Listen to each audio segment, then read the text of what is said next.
Je vous propose de vous guider pour la rédaction du chèque de l'abondance.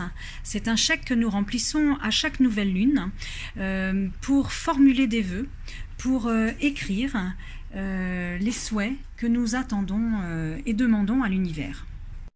Pour commencer, la nouvelle lune est un moment unique dans la phase lunaire. Aussi, la nouvelle lune ne dépend pas de la localisation géographique où vous vous trouvez, mais de l'emplacement de la lune et du soleil dans le ciel. Aussi, pour savoir à quelle heure exactement elle a lieu, vous devez faire un calcul en fonction du pays où vous vous trouvez. Voilà, le chèque d'abondance, ça consiste donc à formuler des vœux pour le mois à venir et parfois pour une période plus longue en fonction de des conjonctures astrologiques qui ont lieu. Alors, les consignes, la première, c'est de prendre le chèque et de se centrer, de se focaliser sur les vœux et les désirs que l'on a. On écrit en vert, on écrit dans les 24 heures qui suivent la nouvelle lune. Surtout, ce qui est important, c'est de lâcher prise. Parce que la loi d'attraction, elle est là pour tout le monde. Elle agit de façon juste pour chacun. Et ce n'est pas la peine d'avoir absolument envie et d'y penser tout le temps. C'est juste de laisser monter ce qui est important pour vous, les désirs, les souhaits, les vœux, et de savoir les formuler. On va voir ça ensemble tout à l'heure. La demande d'abondance, attention, c'est une activation. C'est quelque chose que on fait parce qu'on s'adresse à l'univers et parce qu'on sait que l'univers est équitable et est généreux.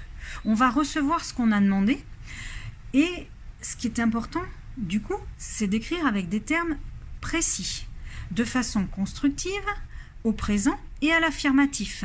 Si quelque chose se présente à votre esprit d'une façon négative, je ne veux plus de ça, alors demandez-vous ce que vous voulez à la place. Ça, c'est important parce que le négatif et l'affirmatif, ce n'est pas forcément bien entendu. C'est donc une véritable façon de poser une intention dans une caisse de résonance et ça va vous revenir, grâce à la loi d'attraction, exactement selon le niveau vibratoire que vous êtes prêt à élever et donc au niveau duquel vous êtes prêt à recevoir ce que vous avez demandé. L'univers envoie toujours ce qu'on est capable de faire.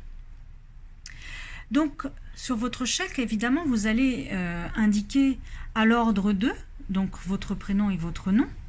Vous allez indiquer dans payer contre ce chèque abondance. Vous pouvez aussi écrire abondance positive. Je vous suggère aussi de mettre un astérisque et de développer plus en détail en dessous du chèque, dans les lignes en dessous ou au dos, ce que vous voulez plus précisément. On reviendra là-dessus tout à l'heure. Le montant, eh bien, écrivez intégralement, sauf si vous avez un besoin d'argent et que vous avez une somme en tête. Si vous est possible d'écrire dans la devise, n'oubliez pas la devise.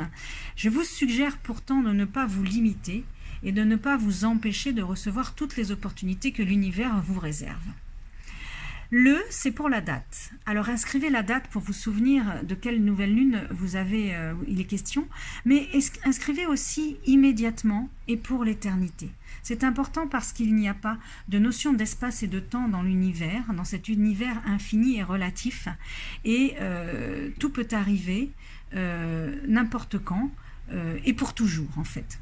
Alors la signature, c'est la loi d'abondance. Dans vos vœux, je vous propose quelques petites consignes.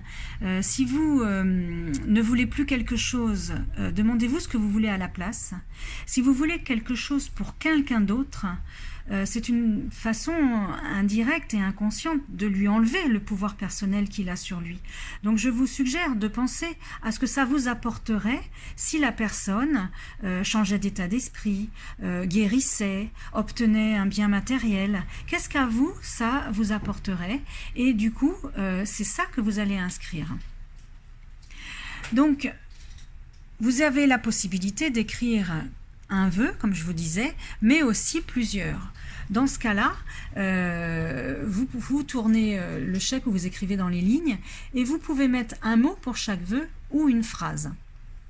Alors, comment bien les formuler, les préciser, les distinguer les uns des autres?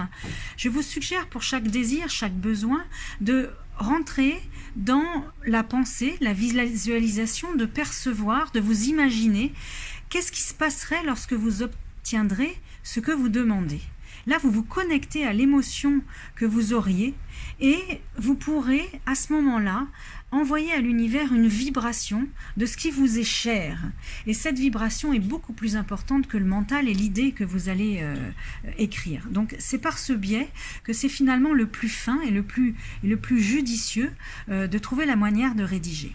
Alors pour terminer, je vous suggère de garder votre chèque parce que c'est intéressant de retourner le voir et de constater l'évolution, ce que vous avez reçu, la manière dont vous l'avez écrit et comment faire évoluer vos prochaines demandes. Et puis aussi, c'est une façon d'honorer, de remercier, d'éprouver de la gratitude pour l'univers et de commémorer vos demandes et les résultats obtenus. Voilà, donc pour conclure, j'ai envie de vous dire, osez demander et soyez digne de recevoir. Je vous souhaite une très belle nouvelle lune et de bien vous recentrer pour remplir votre chèque. Au revoir.